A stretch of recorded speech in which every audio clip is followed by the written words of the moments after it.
Dan satu hal lagi, untuk mewujudkan Indonesia yang sehat, ingat selalu pesan Ibu.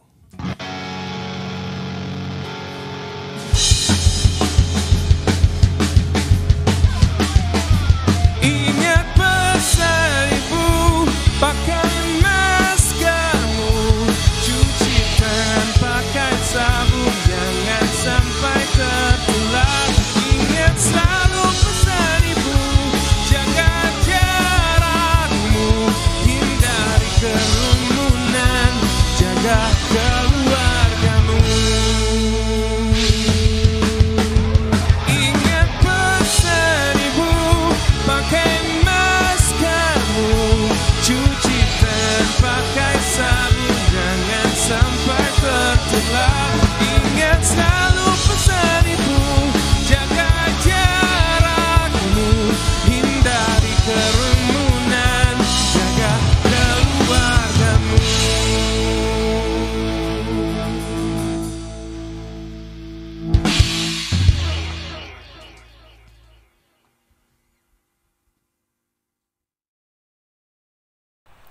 Sebelum kita simak videonya, yuk dukung saya, klik subscribe, dan bunyikan lonceng untuk Ratna Suryani Channel. Terima kasih.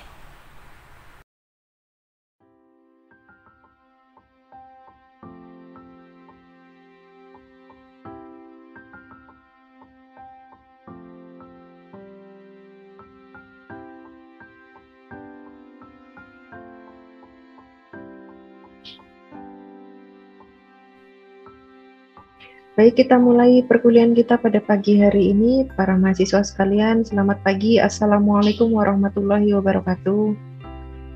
Waalaikumsalam warahmatullahi wabarakatuh. Ya, terima kasih sudah merespon untuk salam saya pagi hari ini. Dan sebelum kita mulai perkuliahan kita, ya karena di sini sudah tercatat ada 65 partisipan dan masih bertambah lagi 67 partisipan. Boleh dong dibuka dulu sebentar kameranya. Silakan bisa on cam. Ya, saya ingin melihat wajah-wajah bahagianya nih. Ya, pagi-pagi harusnya ceria gitu ya, dan kita siap untuk bisa mengawali hari. Kita belajar bersama hari ini, dan ini adalah kelas Bahasa Indonesia. Insya Allah adalah dengan topik yang terakhir di kelas Bahasa Indonesia. Jadi silakan buka kameranya, yuk buka kameranya. Banyak yang masih belum membuka kameranya. Ya, dimanapun kalian berada, semoga semuanya dalam keadaan sehat walafiat. Baik, para mahasiswa sekalian, kita akan mulai perkuliahan kita. Namun sebelumnya, mari kita buka dulu perkuliahan kita pada pagi hari ini dengan membaca basmalah bersama-sama. Mari, Bismillahirrahmanirrahim. Bismillahirrahmanirrahim.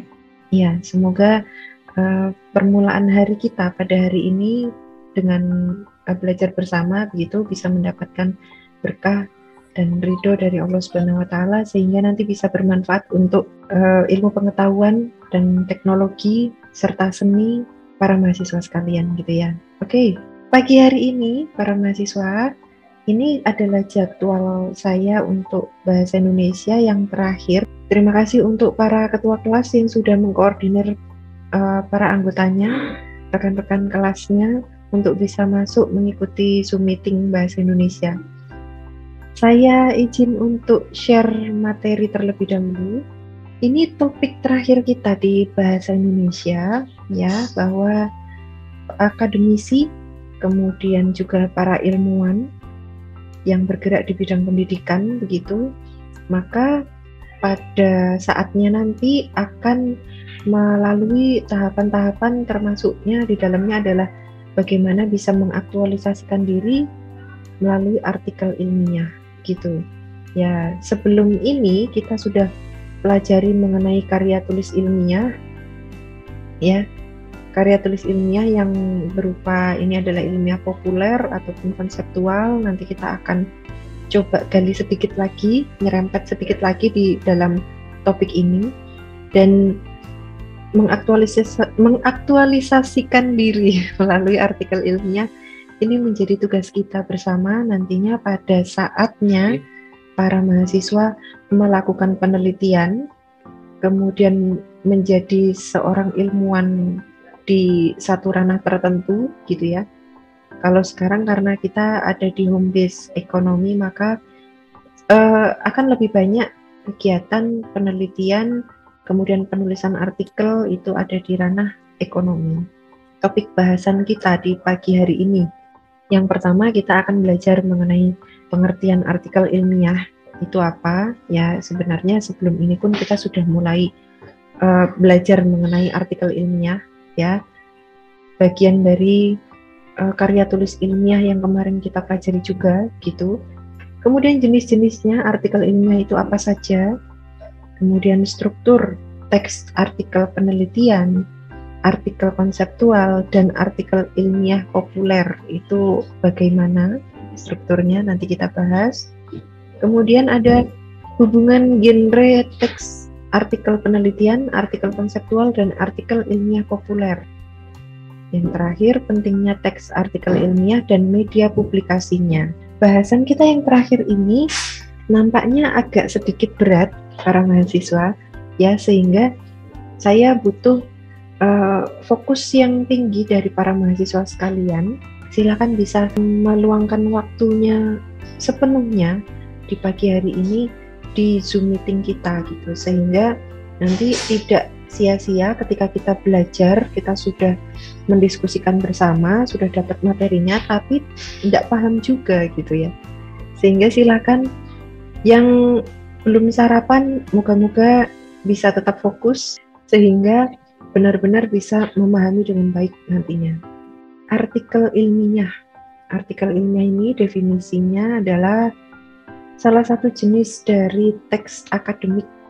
Ya, kalau tidak salah di pertemuan kedua atau ketiga ya, bahasan kita mengenai teks akademik.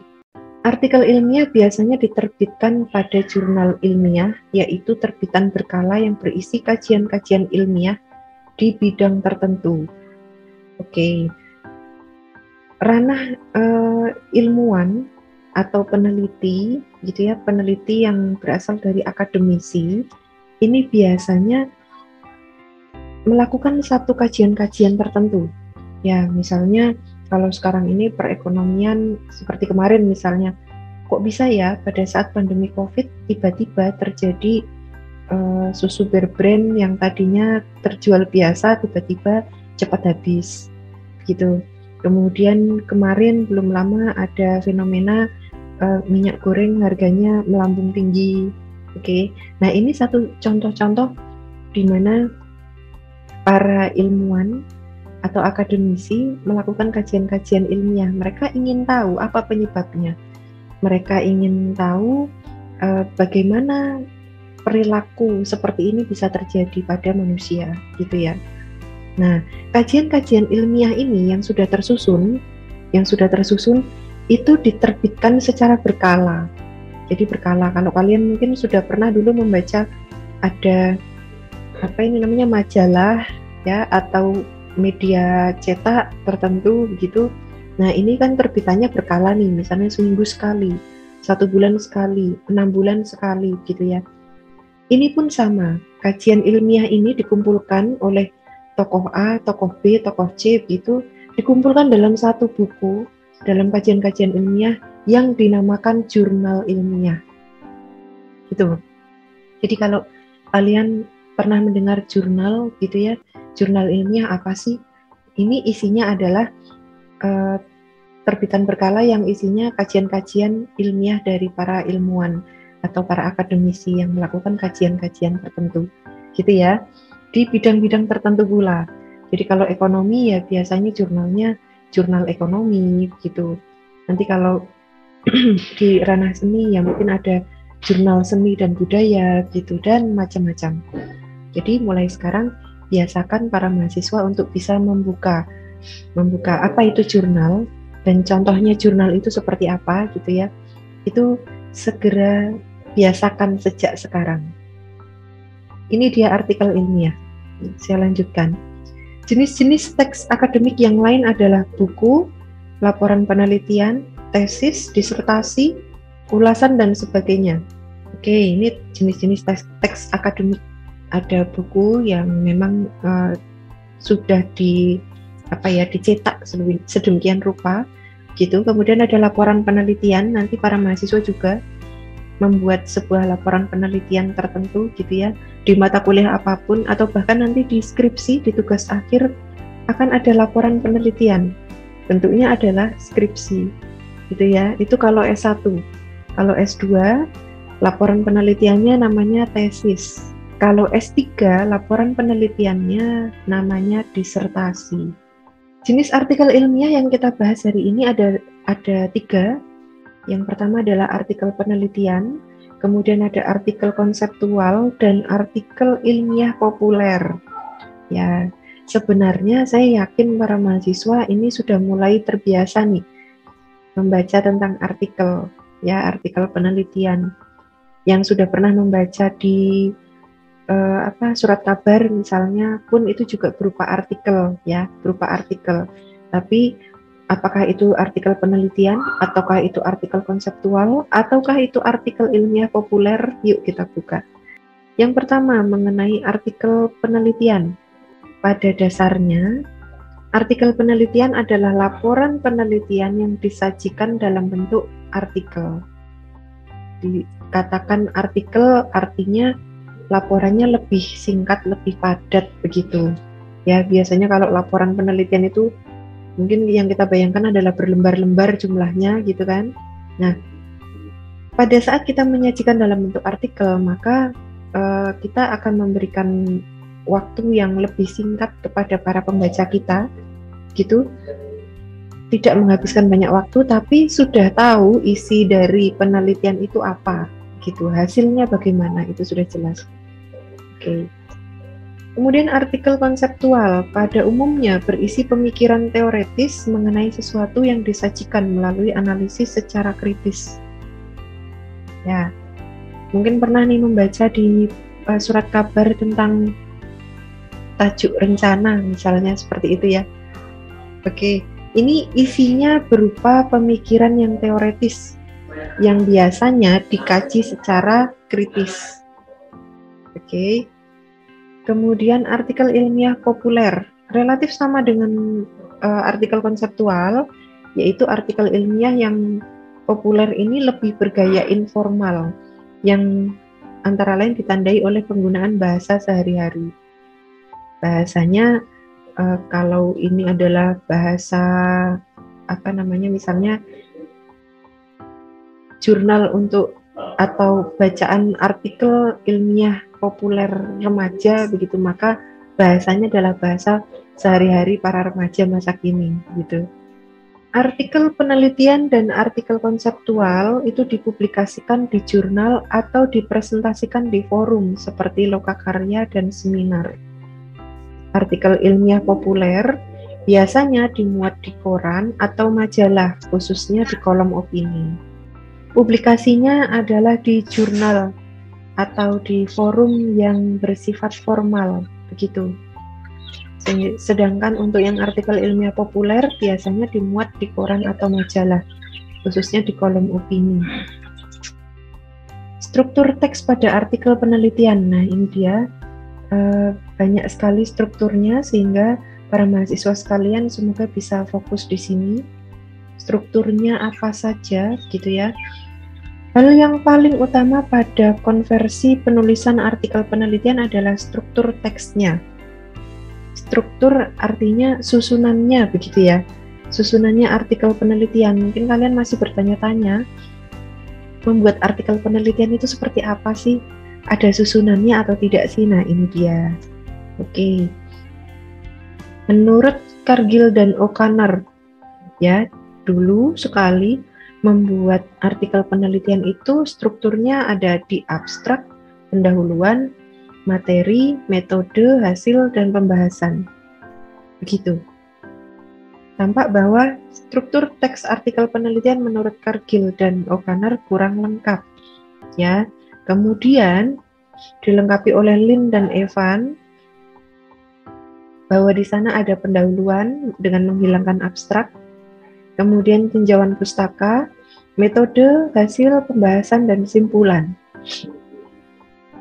Nah, ternyata para peneliti ini mulai menggabungkan antara pendapatnya Cargill dan O'Connor dan Lin serta Evan begitu, sehingga mereka menjadikan satu bahwa struktur teks pada artikel penelitian itu yang pertama ada abstrak.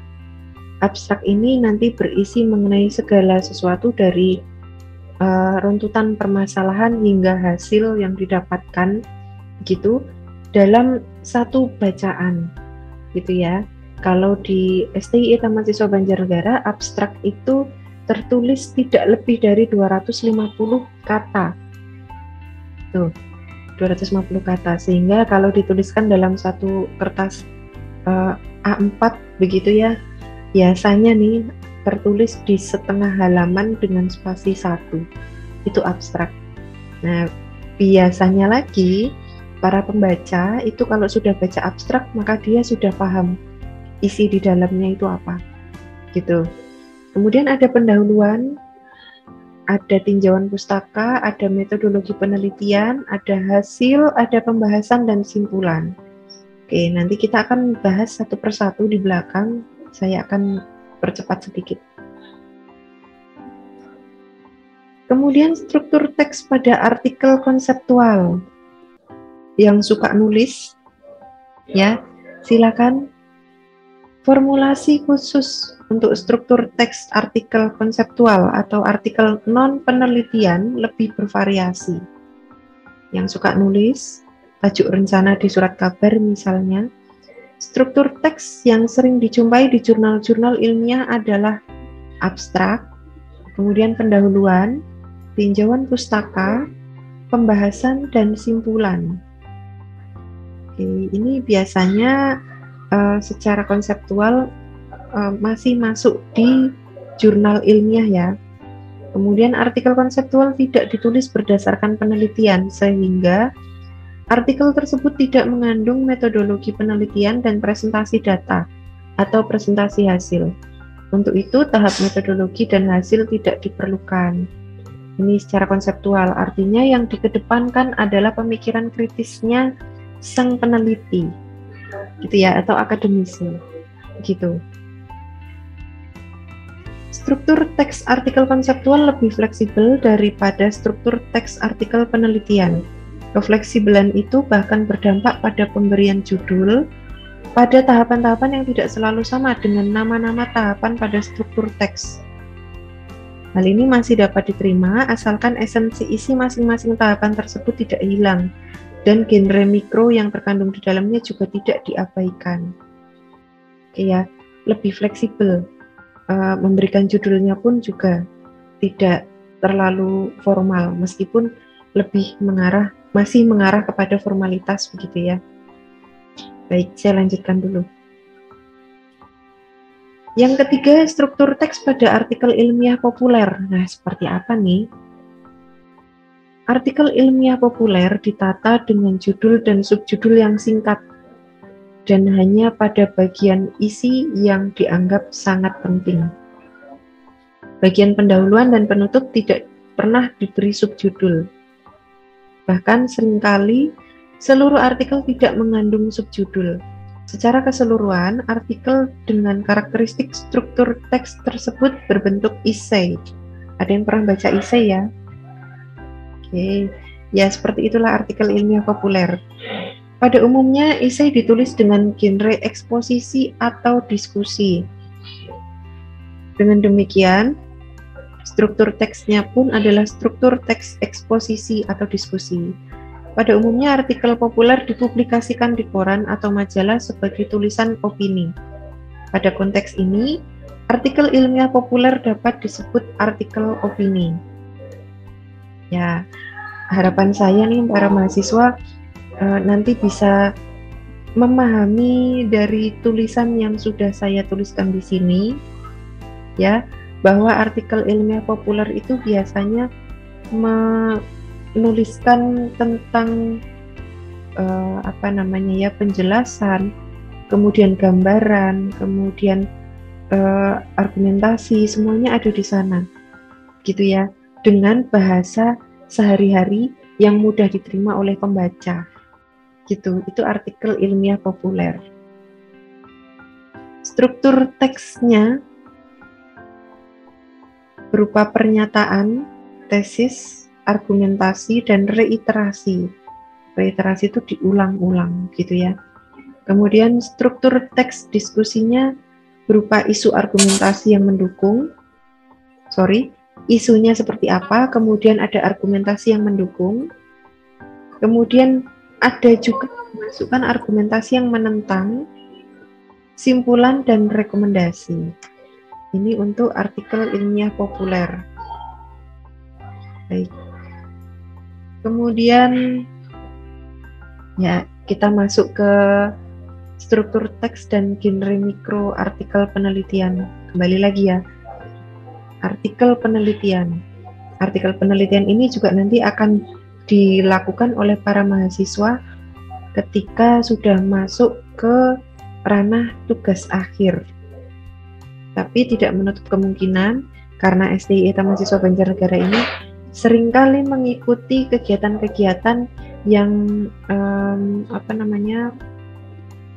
berbau penelitian, begitu, entah itu penelitian mahasiswa, penelitian dosen, pengabdian pada masyarakat, atau lomba-lomba secara nasional yang biasanya kami ikuti, pekan kreativitas mahasiswa misalnya, seperti itu. Maka mahasiswa sudah terbiasa membuat artikel penelitian. Oke, strukturnya yang pertama adalah abstrak, menyajikan ringkasan yang dapat mewakili seluruh artikel. Tadi ya sudah saya sampaikan, dari awal sampai akhir, dari mulai permasalahan sampai ke hasil, itu masuk ke dalam abstrak. Kemudian ada pendahuluan, memberikan latar belakang penelitian, mengapa penelitian itu dilakukan, masalahnya apa, gambaran tentang tujuannya, kemudian pendekatan atau metode atau teknik untuk mencapai tujuan penelitian itu. Kemudian ada tinjauan pustaka. Tinjauan pustaka ini biasanya adalah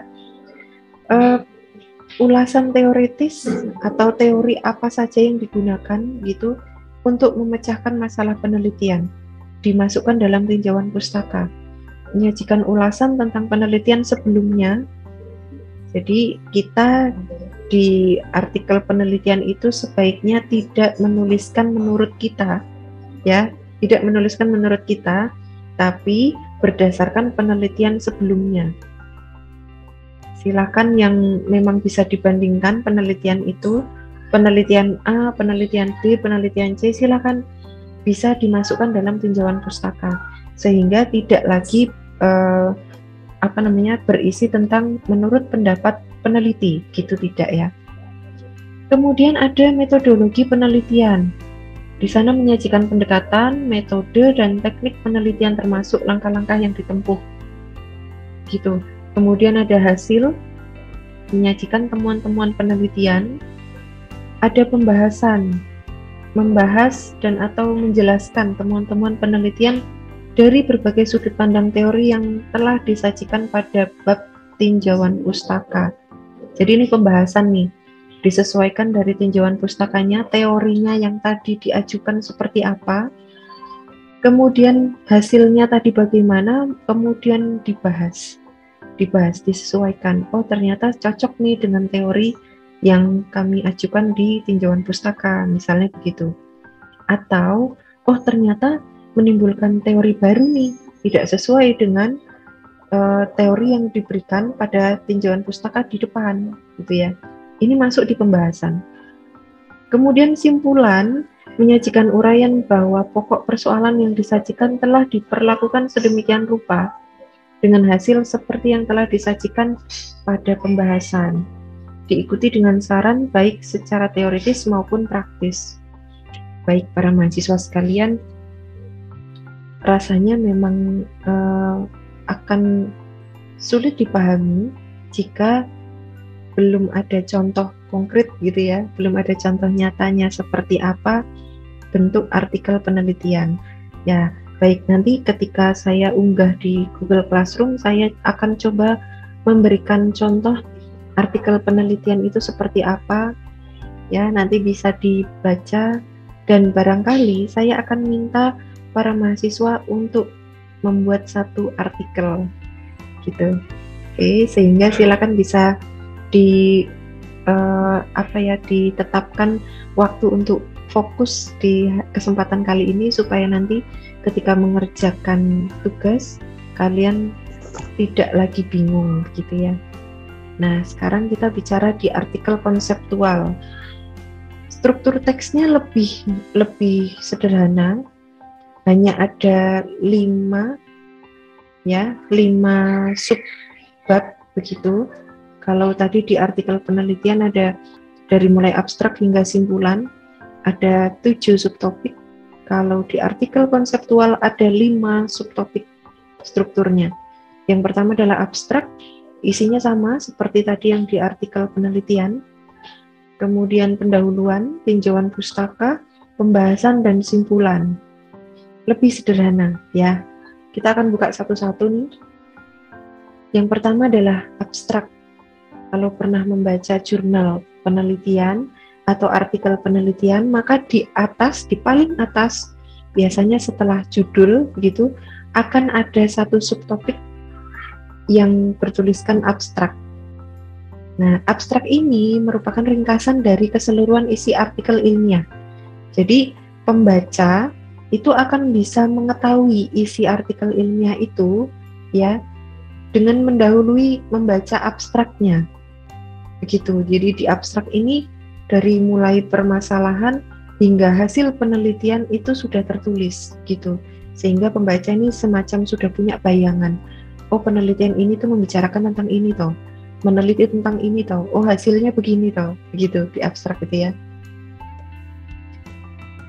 Pada artikel penelitian, unsur-unsur yang disajikan ini meliputi abstraknya ya, meliputi pokok persoalan yang dibahas, kemudian latar belakangnya seperlunya, teori atau pendekatan yang digunakan, kemudian metodologi penelitian yang diterapkan, kemudian yang keempat hasil atau temuan yang diperoleh, ada pembahasannya sedikit, gitu ya. Dan yang keenam ada simpulan dan saran yang apabila memungkinkan disertai implikasinya. Tadi seperti yang sudah saya sampaikan bahwa abstrak di STI Taman Siswa Banjarnegara masih dengan aturan maksimal dituliskan 250 kata. Jadi tidak boleh lebih dari 250 kata abstrak itu ya. Sudah mencakup 6 poin ini. Pada artikel konseptual tidak terkandung metodologi penelitian yang diterapkan dan hasil atau temuan yang diperoleh, sehingga kalau di artikel konseptual itu poin 3 dan poin 4 tidak ada. Poin 3 itu apa? Ini poin 3 metodologi penelitian. Ya, dan hasil atau temuan yang diperoleh itu kalau di artikel konseptual tidak ada. Struktur yang berikutnya adalah pendahuluan. Bab pendahuluan ini berfungsi sebagai pembuka artikel ilmiah. Dari bab ini, pembaca mengetahui arah pembicaraan pada artikel tersebut. Isinya apa sih kalau di pendahuluan itu? Isinya adalah pokok permasalahan atau persoalan yang dieksplorasi. Masalahnya apa ya? Gitu. Oke. Menjadi penting ketika artikel penelitian dan artikel konseptual itu berangkat dari fenomena atau permasalahan. Jadi, kalau tidak ada fenomena, tidak ada permasalahan, ya untuk apa dibahas, kan begitu ya. Oke, berangkatnya adalah dari fenomena atau permasalahan. Kemudian ada alasan tentang pentingnya pokok persoalan itu dieksplorasi. Kemudian juga cara, dalam hal ini pendekatan, metode atau tekniknya, ya secara singkat saja. Selain itu, pada bab pendahuluan sudah disinggung teori yang digunakan untuk membahas pokok persoalan yang diajukan. Dan khusus untuk artikel penelitian, sudah disinggung pula keterkaitan antara penelitian yang dilaporkan pada artikel tersebut dan penelitian-penelitian sejenis yang telah dilakukan sebelumnya. Artinya, dalam bab pendahuluan ini, nanti para pengkaji artikel itu nanti akan menuliskan mengenai gap, ya, mengenai gap, yakni keadaan ideal dan keadaan real yang terjadi, gitu ya. Kalau di sana kok tidak sinkron antara keadaan ideal dan keadaan real, maka terjadi gap, dan disitulah letak permasalahannya, begitu. Dan juga menuliskan mengenai penelitian-penelitian sebelumnya yang sudah dibaca, gitu ya, yang relevan atau terkait dengan penelitian atau artikel yang akan dituliskan, gitu. Semoga para mahasiswa bisa memahami apa yang saya sampaikan. Genre mikro terdapat pada bab pendahuluan adalah semacam eksposisi yang disertai deskripsi, baik artikel penelitian maupun artikel konseptual mengandung pendahuluan yang relatif sama. Oke, ini bukan masalah yang besar ya. Ini pendahuluan. Ya, kita lanjutkan ke struktur berikutnya mengenai tinjauan pustaka. Di dalam bab tinjauan pustaka ini, artikel penelitian itu berisi dua hal. Yang pertama, ulasan tentang teori yang digunakan, dan penelitian-penelitian sejenis yang dilakukan oleh orang lain. Gitu ya. Kadang dilengkapi juga dengan kerangka pikir. Jadi nanti ketika tugas akhir skripsi, gitu, para mahasiswa juga sudah mulai punya kerangka berpikir. Jadi nggak hanya disimpan di otak saja, tapi dituangkan juga di tinjauan pustaka. Gitu ya. Bab tinjauan pustaka direalisasikan dengan genre ulasan untuk membangun landasan teori dari banyak sumber. Oke, intinya adalah sumber yang digunakan tidak hanya satu. Jadi macam-macam nih sumbernya, kemudian dituangkan dalam tinjauan pustaka. Oke, diarahkan pada landasan teori yang digunakan untuk memecahkan masalah yang diajukan. Sehingga di tinjauan pustaka ini ya, para mahasiswa sekalian, nanti kalau ada yang membuat artikel penelitian atau artikel konseptual begitu, ada teori dasar gitu ya yang digunakan, sehingga benar-benar ada grand teori yang mendukung begitu. Oke, misalnya harga minyak goreng yang melambung tinggi, lalu kemudian minyak goreng langka sekali dicari. Biasanya nih, salah satu contohnya adalah para peneliti akan menggunakan misalnya grand teori perilaku konsumen gitu.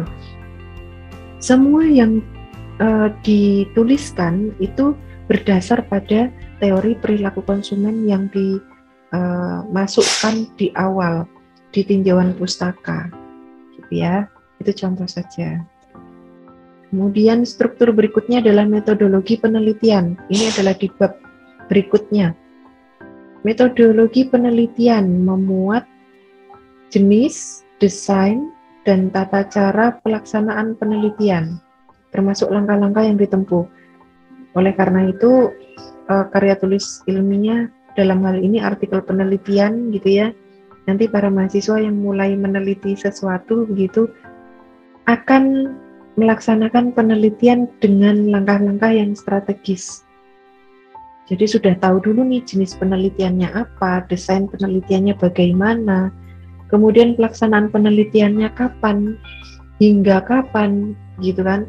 Langkah-langkahnya apa saja, metodenya, kemudian teknik mengumpulkan datanya juga seperti apa, hingga ke ranah teknik menganalisis datanya yang digunakan apa. Oke ya, itu masuk di metodologi penelitian. Jangan khawatir para mahasiswa, kalau hari ini membaca bab metodologi penelitian kalian merasa bingung, ini apa sih Bu Ratna misalnya ya. Nanti akan ada mata kuliah khusus itu yang membantu para mahasiswa sekalian untuk bisa lebih memahami tentang metodologi penelitian, sehingga kalian sejak sekarang nih semester awal sudah benar-benar diarahkan menjadi akademisi yang nantinya profesional, begitu ya. Oke, ini bekal di awal dulu. Pada artikel konseptual itu tidak terdapat bab metodologi penelitian. Sebagai gantinya, penulis artikel konseptual dapat mengungkapkan alur pemikiran dan langkah-langkah penyelesaian masalah yang dibahas. Oke, masih ingat ya tadi ya, kalau di artikel konseptual itu berarti kita mengedepankan pemikiran kritisnya kita, gitu. Dan di sana tidak terdapat metodologi penelitian. Metodologi penelitian ini akan digunakan pada artikel penelitian saja. Oke, genre mikro yang digunakan pada bab metodologi penelitian adalah rekon, deskripsi, laporan, dan prosedur. Dan bab berikutnya, kalau tadi sudah metodologi penelitian seperti apa, maka kemudian kita bicara mengenai hasilnya.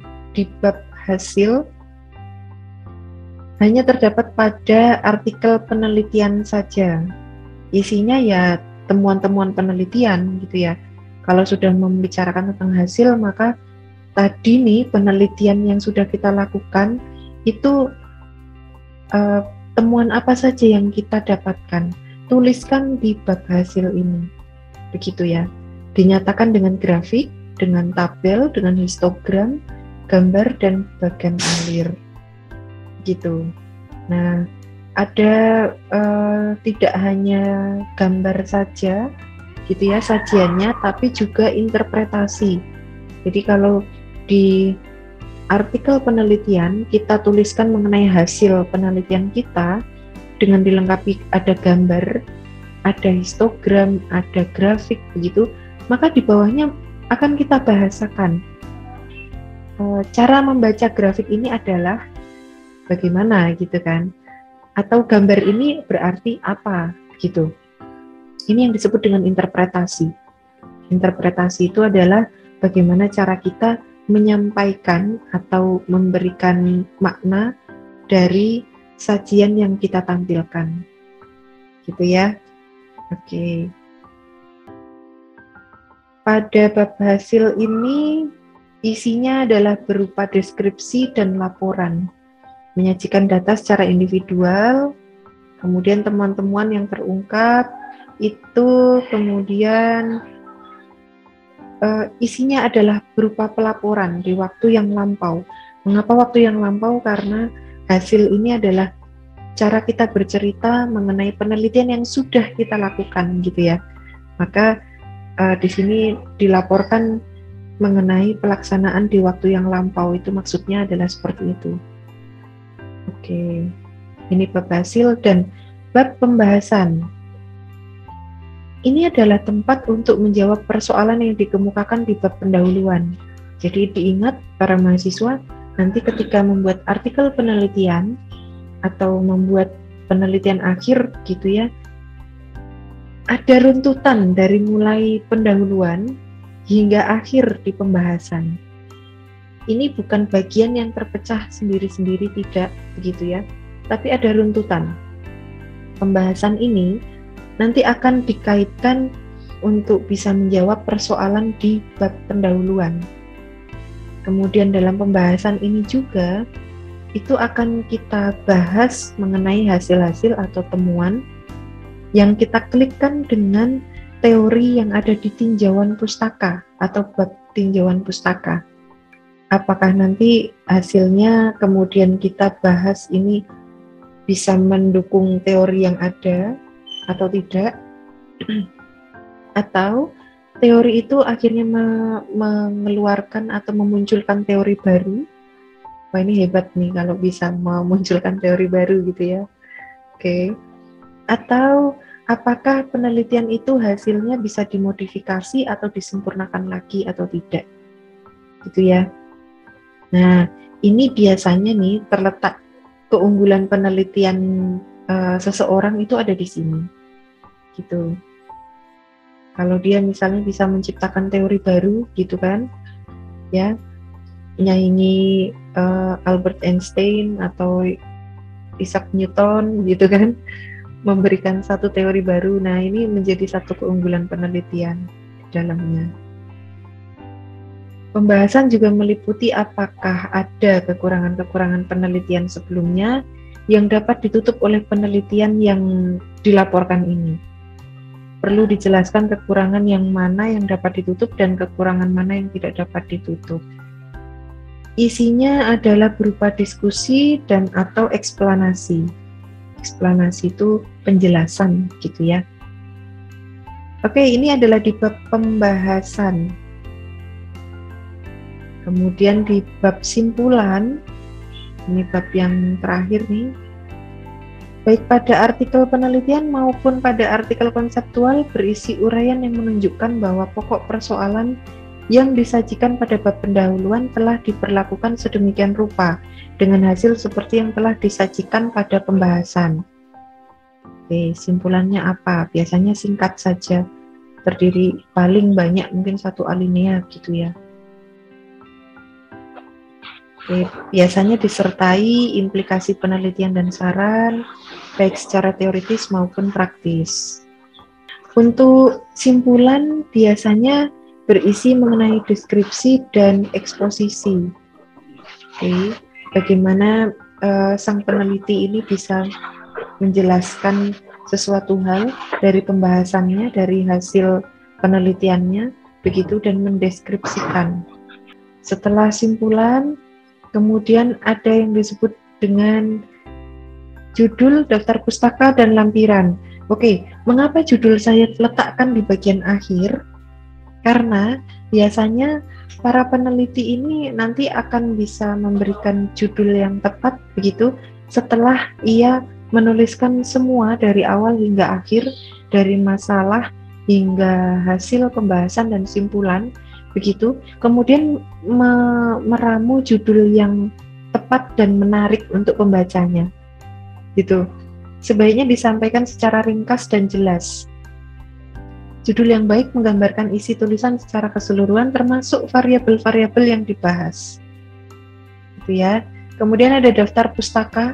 Daftar pustaka ini adalah daftar yang memuat semua sumber berupa buku, artikel ilmiah atau jurnal, dan terbitan yang lain. Ya, dituliskannya secara alfabetis. Kemudian ada tata aturannya tertentu untuk daftar pustaka. Kemudian lampiran biasanya juga disertakan kalau memang ada, misalnya satu contoh penelitian yang menggunakan instrumen kuesioner misalnya, ya. Sang peneliti membuat angket atau kuesioner, maka kemudian dia akan melampirkan di bagian belakang artikel penelitiannya. Itu satu contoh lampirannya, dan masih ada lampiran-lampiran yang lainnya.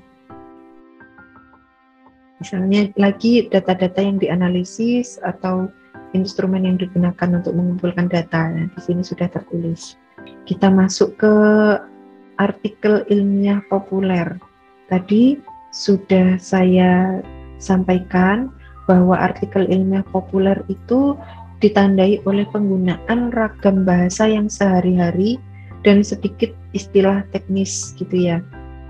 Jadi biasanya pembacanya ini lebih mudah menerima mengenai bacaan apa yang sesungguhnya sedang dibahas. Banyak sekali tulisan di sini, saya rasa bisa dibaca sendiri dan saya memberikan interpretasinya semacam itu tadi. Pentingnya teks artikel ilmiah dan media publikasi. Oke, ini pentingnya teks artikel ilmiah. Sebagai akademisi, cepat atau lambat, ya, nanti kalian pun juga akan mencoba dan membuat artikel ilmiah sesuai dengan ranahnya masing-masing. Oke. Pentingnya adalah yang pertama dapat mengerjakan tugas-tugas penulisan dengan lebih mudah karena sudah terbiasa menyusun, ada strukturnya tadi ya, di depan sudah saya sampaikan strukturnya seperti apa, maka akan terbiasa dan lebih mudah mengerjakan. Kemudian melaporkan penelitian dalam bentuk artikel. Laporan penelitian yang kita lakukan hingga saat ini biasanya masih tebal, masih berlembar-lembar gitu ya. Nah, ini pentingnya membuat teks artikel ilmiah, maka laporan yang kita berikan adalah berupa artikel. Tidak lagi memakan banyak lembar, kemudian waktu untuk membaca gitu ya, tapi lebih singkat sekarang. Dapat mengemukakan pendapat dengan ragam yang sesuai dengan target pembaca yang dituju. Oke. Dengan mengetahui tata cara penulisan artikel akan lebih mudah membaca artikel ilmiah. Ini perlu praktek memang, perlu praktek sehingga mahasiswa sejak semester awal nantinya akan segera diajak untuk terbiasa membaca mengenai jurnal ilmiah atau jurnal penelitian. Dan beberapa mata kuliah nanti akan diajak untuk bisa menyusun artikel penelitian atau artikel ilmiah. Jadi bersiap sejak sekarang, para mahasiswa sekalian, skill kalian akan segera di-upgrade. Ya, kalau di bahasa Indonesia saat ini saya memberikan materi mengenai artikel ilmiah, baru materinya saja. Tapi nanti ketika di semester berikutnya bersiaplah untuk bisa nanti membuat dan terbiasa membaca artikel ilmiah. Yang terakhir akan dapat menulis dengan struktur teks dan pilihan bahasa yang tepat. Berbicara dan menulis itu nanti akan menjadi dua konteks yang berbeda. Maka sejak sekarang mulailah terbiasa untuk menulis, banyak nulis gitu ya, menulis dengan genre yang satu formal, yang kedua non formal atau populer gitu ya. Untuk yang berbau formal silakan gunakan bahasa yang baku seperti yang saya gunakan pada saat berbicara seperti ini atau pada saat mengajar seperti ini. Gunakan tata bahasa yang baku sehingga nanti pada saat kalian menuliskan sesuatu di artikel ilmiah sudah terbiasa dengan bahasa-bahasa yang baku. Itu ya, tidak lagi dengan bahasa lisan tapi dituangkan dalam tulisan baku, artikel penelitian misalnya. Nanti akan terjadi kesalahan di sana. Oke, ini pentingnya teks artikel ilmiah. Kemudian media publikasi teks artikel ilmiah menjadi penting bagi para akademisi di zaman atau era saat ini. Ya, banyak sekali fenomena, banyak sekali terjadi permasalahan di luar sana, bahkan di muka bumi ini gitu ya. Banyak sekali fenomena terjadi sehingga para mahasiswa, para akademisi tidak lagi kekurangan mengenai penelitian. Artikel ilmiah dalam ketiga jenis tadi secara penelitian, konseptual, dan populer itu dapat diterbitkan di berbagai forum dan media. Misalnya di jurnal ilmiah, di forum seminar, konferensi, lokakarya. Oke, segera bersiap nanti mahasiswa kalau sudah mulai ada forum-forum seminar, konferensi, lokakarya gitu, maka persiapkan diri untuk bisa menyiapkan artikel-artikel ilmiahnya. Kemudian artikel ilmiah populer biasanya dipublikasikan di koran, majalah, atau media sosial. Dengan media seperti itu, pembaca yang ditargetkan adalah pembaca awam atau pembaca secara umum. Baik, para mahasiswa sekalian, itu tadi mengenai artikel ilmiah, ya. Ada yang disebut dengan artikel penelitian, artikel konseptual, dan artikel populer ilmiah, gitu ya, atau artikel ilmiah populer begitu. Ya, saya sudah stop share dan saya persilakan para mahasiswa sekalian untuk bisa berdiskusi kalau memang ada yang ingin didiskusikan atau ada pernyataan khusus. Barangkali saya tidak jelas dalam memberikan informasi atau pembelajaran, silakan bisa disampaikan. Apakah materi saya bisa jelas diterima para mahasiswa? Bisa, Ibu. Bisa. Bisa, Bu. Terima kasih. Ya. Di sini ada 83 partisipan. Semoga bisa juga memahami seperti tadi Mbak Fudi dan Mbak Denti ya tadi ya. Mbak Denti ya. Ya, yang lainnya saya harap juga bisa memahami lebih lagi, dan karena ini saya record, nanti akan saya juga unggah untuk hasil recording. Semoga para mahasiswa yang lain yang sedang menutup kamera ini benar-benar bisa fokus di mata kuliah Bahasa Indonesia, karena bagaimanapun ini adalah bekal untuk kalian sejak awal perkuliahan, sejak awal semester gitu. Hati-hati nanti ketika di semester berikutnya sudah diberikan penugasan mengenai laporan atau karya tulis ilmiah, tidak lagi kaget gitu ya. Ya, kalau sekarang ini kok tidak juga bisa memberikan fokus pada materi kita begitu, takutnya nanti ketika di semester berikutnya kalian diberikan tugas, kaget nih, ini apa nih, belum pernah diajarin kok kok sudah diberikan tugas gitu ya. Maka silakan nanti para mahasiswa bisa mempelajari lebih lagi, dan saya izinkan juga untuk literatur tidak hanya berasal dari apa yang saya berikan gitu ya. Saat ini literatur banyak sekali bisa didapatkan dengan mudahnya gitu, sehingga para mahasiswa tidak lagi bingung, saya harus punya literatur yang Bu Ratna berikan misalnya, tidak harus begitu, tapi silakan cari yang memang relevan dengan materi yang memang sudah saya berikan. Oke. Untuk materi selama perkuliahan Bahasa Indonesia ini memang sudah saya sesuaikan dengan kurikulum dan materi dari Direktorat Jenderal Pembelajaran dan Kemahasiswaan gitu ya, dari Dinas Pendidikan dan Kebudayaan Kemendikbud Ristek, sehingga insya Allah yang saya berikan sudah sesuai begitu. Baik para mahasiswa, ada yang ingin bertanya atau berdiskusi? Kalau tidak ada, berarti saya anggap semuanya bisa memahami. Ya. Oke, para mahasiswa, kalau memang tidak ada yang akan didiskusikan atau ditanyakan, saya ucapkan terima kasih ya untuk perkuliahan di kelas Bahasa Indonesia.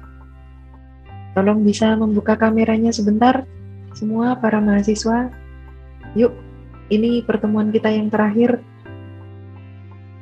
Baik, ini pertemuan kita di kelas Bahasa Indonesia yang terakhir gitu ya, sehingga untuk perkuliahan kita selama ini, kalau ada hal-hal yang kurang berkenan, ada hal-hal yang tidak pas di hati, saya mengajukan permohonan maaf, menyampaikan permohonan maaf yang sebesar-besarnya, setulus-tulusnya, seikhlas-ikhlasnya gitu ya.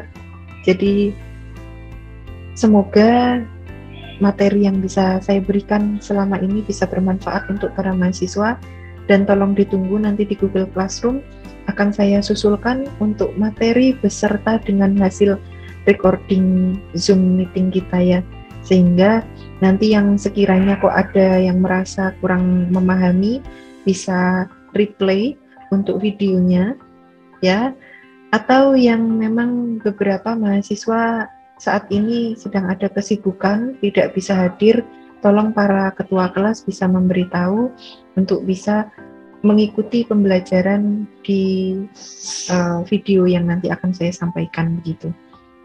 Oke, kita akan bertemu lagi di mata kuliah selanjutnya. Tapi untuk di mata kuliah Bahasa Indonesia ini saya cukupkan sekian. Terima kasih untuk perhatiannya selama ini.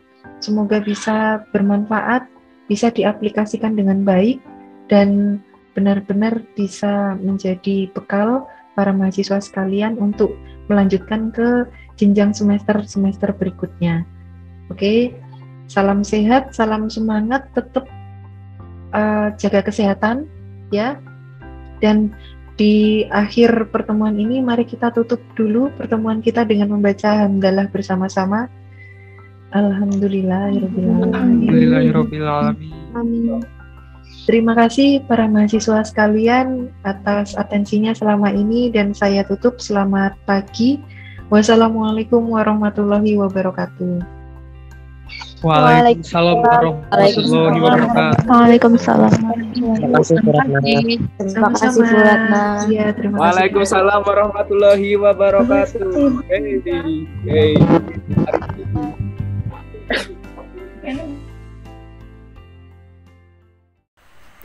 Terima kasih sudah menonton channel ini. Jangan lupa subscribe untuk menunjukkan dukungan Anda kepada channel saya.